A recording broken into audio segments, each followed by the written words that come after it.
मुसलमानों, रमजान का पाक महीना चल रहा है। आप सावधान हो जाइए, सतर्क हो जाइए उन लोगों से जो आपको टोपी पहनाने का काम करेंगे। मुसलमान इफ्तार करवाता है और इफ्तार में तमाम राजनीतिक लोग आते हैं और खास करके मुसलमानों के इफ्तार में सो कॉल्ड सेकुलरिज्म वाली पार्टियों के नेता आते हैं और टोपी पहन करके आते हैं।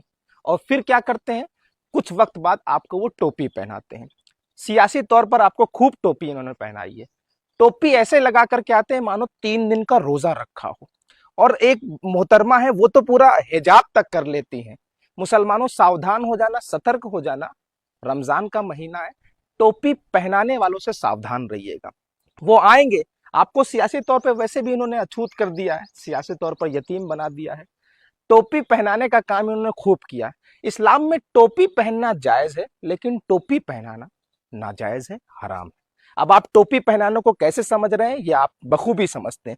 मैं आपसे यही कहने आया हूं कि देखिए, कोई टोपी पहनकर आता है तो हम उसे सेकुलरिज्म का सबसे बड़ा मसीहा मान लेते हैं और ये मान लेते हैं कि मुसलमानों का सबसे बड़ा नेता यही है। और फिर जब चुनाव आता है तो अपने कीमती वोट का इस्तेमाल उनके हक में करते हैं, उनको मुख्यमंत्री बनाते हैं, उनको मंत्री बनाते हैं, उनको विधायक बनाते हैं, उनको सांसद बनाते हैं और हम सिर्फ वोट देने वाले बन जाते हैं। इसलिए बेहतर है इस रमजान कम से कम सावधान और सतर्क रहिए।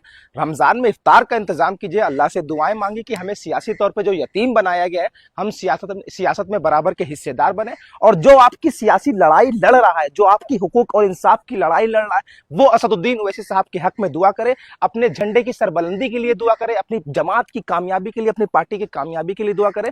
वरना वो लोग तो टोपी पहन करके आएंगे और आपको टोपी पहनाकर चले जाएंगे।